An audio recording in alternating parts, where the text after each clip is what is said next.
So what we're trying to do right now is we have located a signal transmitting from somewhere on the planet, which is very interesting, A, because we kind of want to know what that signal is, right? Human curiosity and all. Most importantly, though, that signal shows us there is something beyond the anomaly, someplace maybe we could restart humanity, I guess. So it is important that we find that signal for two reasons. Also, we have a good doctor with us, Sahidi, this guy over here, who intends to use an uplink to communicate with the ship that is in orbit, maybe bringing resources down and helping us rebuild humanity once again. That's the central theme. Right, in any case, now, our current objective is explore the forest, locate the old Outriders truck.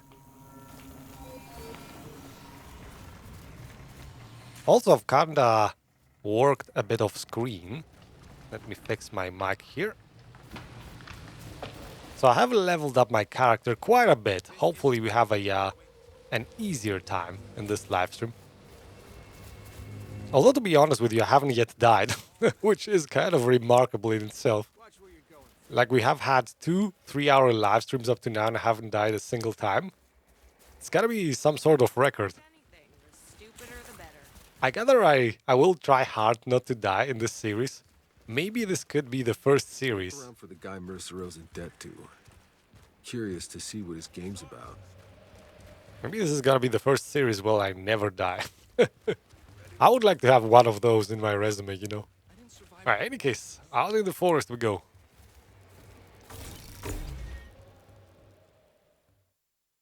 So the immediate story point here is we are trying to go to the signal.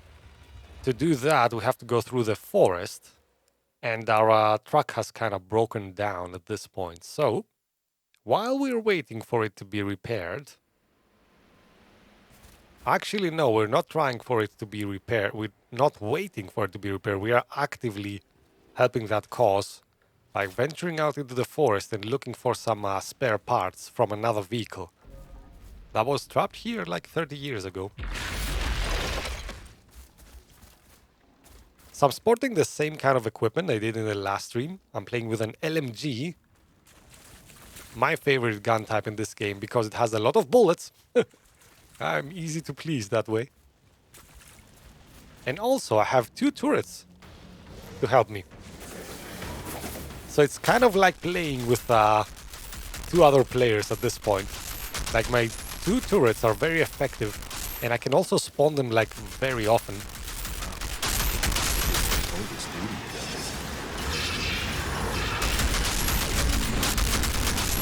Which helps defeat enemies like these a bit easier.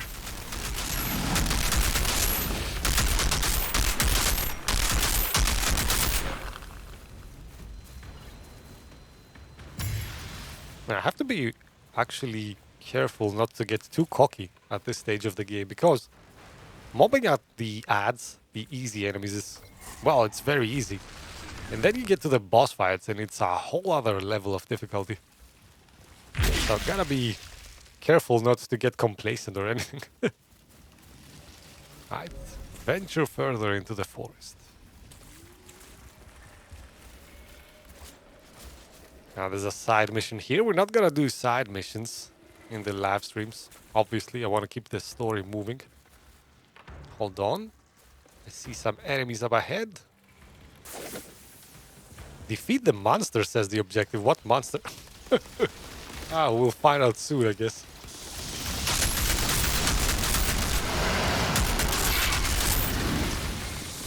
So my playstyle is predicated on a lot of headshots. Whenever I do critical damage, which is what headshots are, essentially,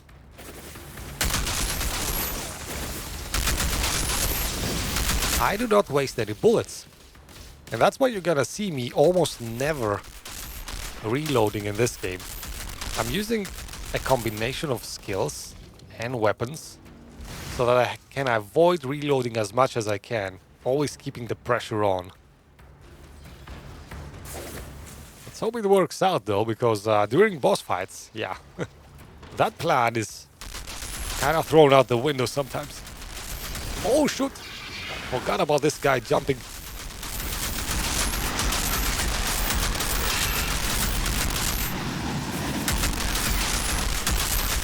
Also, my turret is acting as a grenade.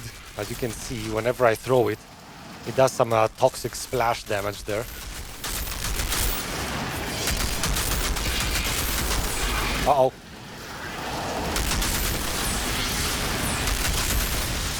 Uh-oh. Oh, no, no, no. Don't get too close. Damn this guy. Oh, I'm kind of trapped here. Hold on. Let's go the other way.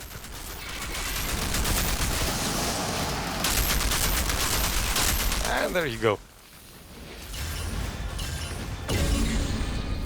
Man, I always hate melee enemies in games. Like the kinds that rush you. Damn, my voice is giving up. Alright, let's go further into the forest. Like the toughest part in this game for me is when enemies are rushing you. Because you can get swarmed by the sheer numbers of them. That's what makes it difficult. Against humans, it's kind of easy time for me. But against animals and enemies that rush you, yeah.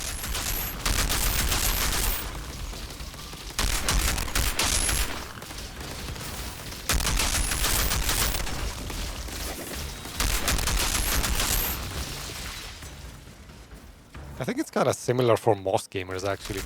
What do you think, guys? Do you also hate, like, melee enemies?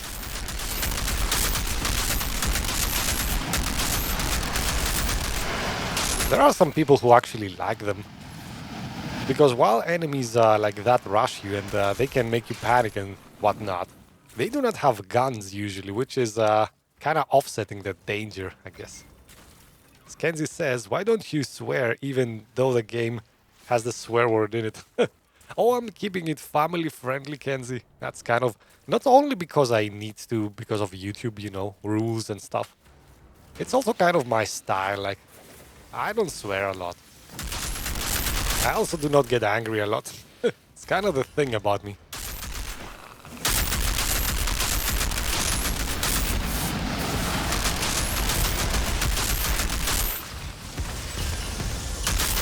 I do not enjoy these flying enemies. I will tell you that much. Not because they're difficult, but when a boss spawns, and these guys are spawning right next to him, it's kind of difficult to control the battlefield. That makes sense, because they are very mobile. They move very fast. And they shoot at you acid like all the time. Hey Jordan, welcome to the stream, buddy. How are you doing? We are currently in the forest, trying to fix our truck in our efforts to explore where the anomaly signal is coming from.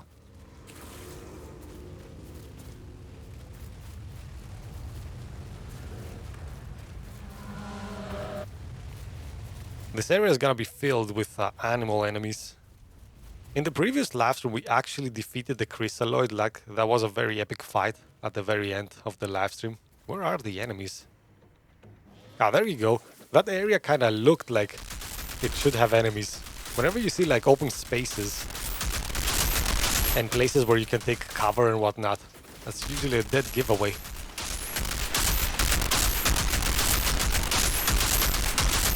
Oh, that guy is not getting any support. Oh, hold on. Now he is getting some support though.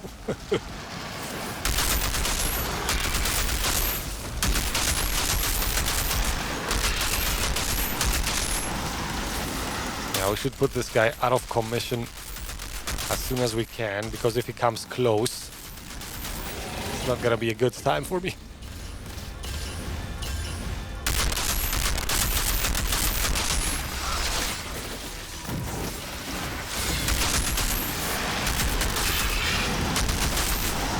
So you can see I kind of have found a playstyle here in which I can control the battlefield, sort of. That is not always gonna be the case though, trust me. Like, especially during boss fights. All this is gonna go out the window very fast.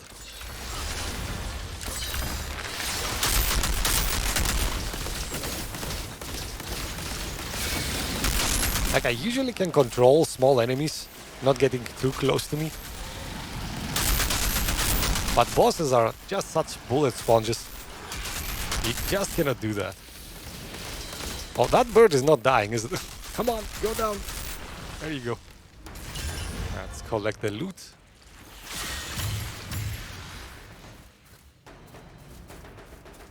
I'm doing fine too, Jordan. Thanks for asking, buddy. In our country, the lockdown is about to be lifted. So it is kind of, good times. We'll see how it goes, though, because every time the lockdown starts to get lifted, people, overdo it. And then the government has to take all the good measures back. Oh, he's gonna be a boss fight here. I think I remember this place. Yeah, there's gonna be a huge monster spawning at some point. Then you're probably gonna see what I'm talking about, losing control of the battlefield.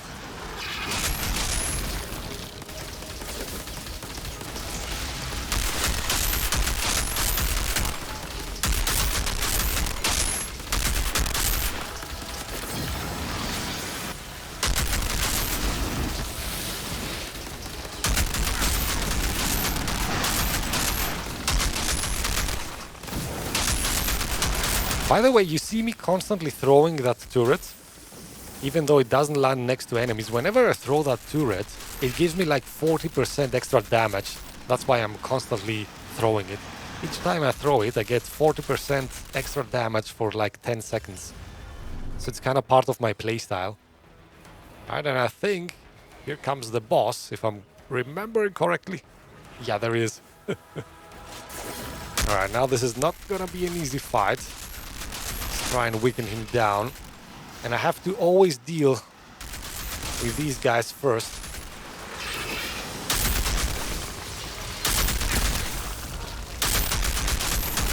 All the while I'm gonna try take pot shots at like the big boss there.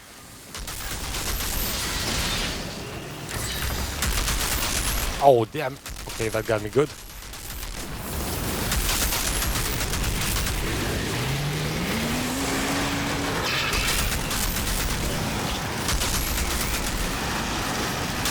Man, hopefully this is not my first death. Oh, no. No, I'm trapped. Come on, get out of there. Alright, let's establish some dominance with the turrets. Oh, he's coming though. Yeah, he's rushing. I know that attack. Oh, get out of there. Get some energy back.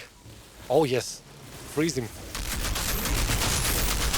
Oh, no, hold on. Get out of this mess. Yeah, see, retaining control of the battlefield is not as easy now. Oh, hold on, get out of the zone. Oh, he's coming. Come on, get out of his way. It's not easy to actually get out of this way because that's like a long straight here. Oh, did I defeat him? Ah, yeah, thank God for acid damage. Oh, okay, nice. So that wasn't as difficult as I remember. That's a good thing. Alright, let's read some chat.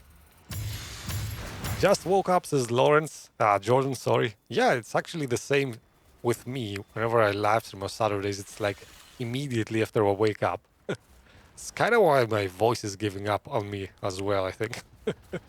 And Kenzie says, if there is a boss fight, I'm gonna be clipping for content. There's gonna be a lot of boss fights, Kenzie. Like, a lot. Seriously, I think like this game has a boss fight in its section. I found the truck. What's it look like? Exactly as we left it. You have something in common then. Get that oil pump, will you? Alright, so story point here. Isaac talked about earlier. We are out to find spare parts to fix our truck. This is the truck that we left 30 years ago because remember we were kind of frozen in time for 30 years and the same thing has happened to this truck. So I'm guessing it's as good as new. We're gonna salvage it for parts and go back, fix our own truck.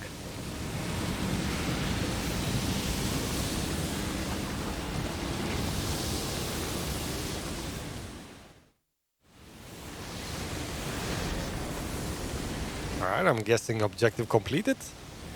Now we probably just have to go back. Screw till they push back, then loosen a little. You forget everything I taught you. Taught me?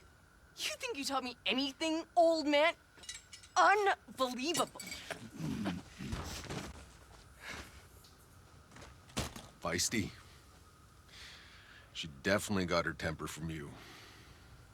Looks like we're taking a break. I guess you've earned the right to hear the full story. So, a long time ago, before this shitty planet, before we even left Earth, I was flying workers to the Caravel Orbit Station. The flames started to surround me, and I tried to find an exit. And that's when I tripped, and I saw this damn pregnant woman lying under the rubble.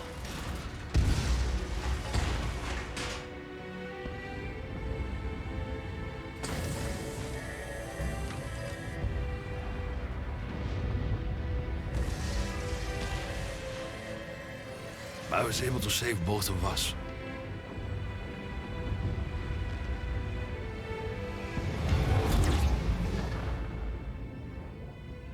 Well, Sri. Hold on. You were there during the Caravel disaster? All the survivors of the Caravel were given a free ticket aboard the brand new Flores, and I met her again. Right here, in Trenchtown. Her child was born. It was a girl. And she named her Chana.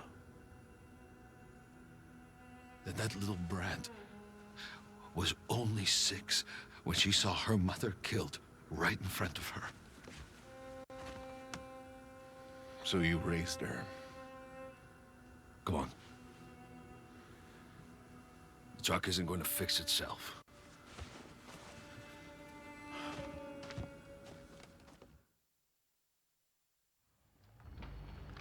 Alright, and I guess now you have the backstory of what the connection is between Jakub and Chana. Chana is that girl that we found in like the previous live stream, right at the very end.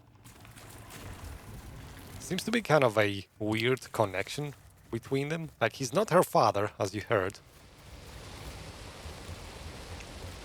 But Chana, interestingly enough, seems to kind of despise Jakub for some reason. We haven't been able to find out what that is up to now. But now we're gonna talk to Chana, and she's gonna reveal why she's not on the best terms with Jakub right now. Remember, Chana has the ability to see the future, kind of. Not whenever she wants to, but she has the ability to have like flashes of the future. Jenna, Jakub told me what happened between you. Huh. Did he tell you how my mother died? I'm sorry. No kid should have to see that. Even better. I saw it twice. The first time in a vision. You know, I tracked down Jakub. Begged him to come back.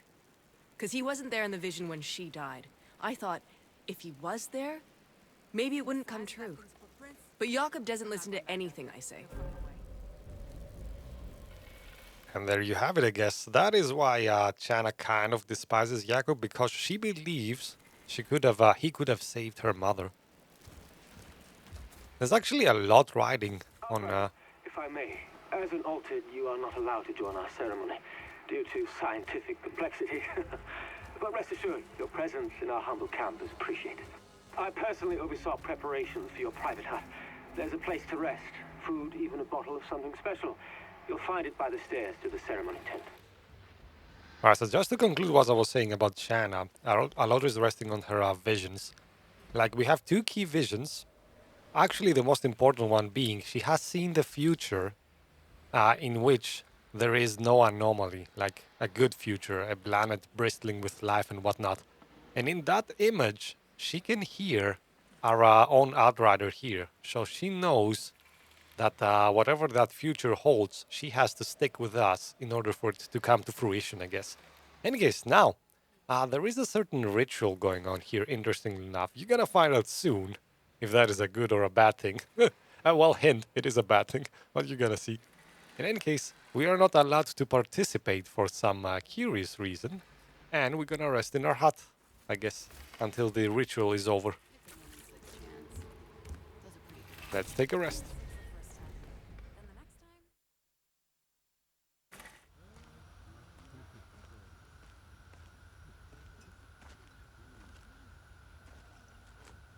Few make it out this far alive.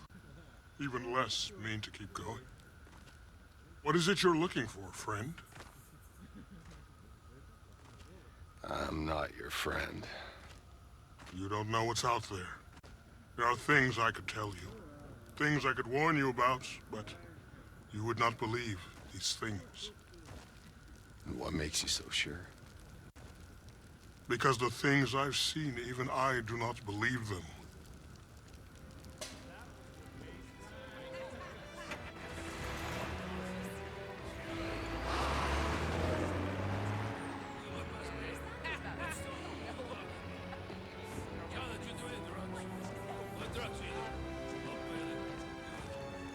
That was Skurlock's little ceremony?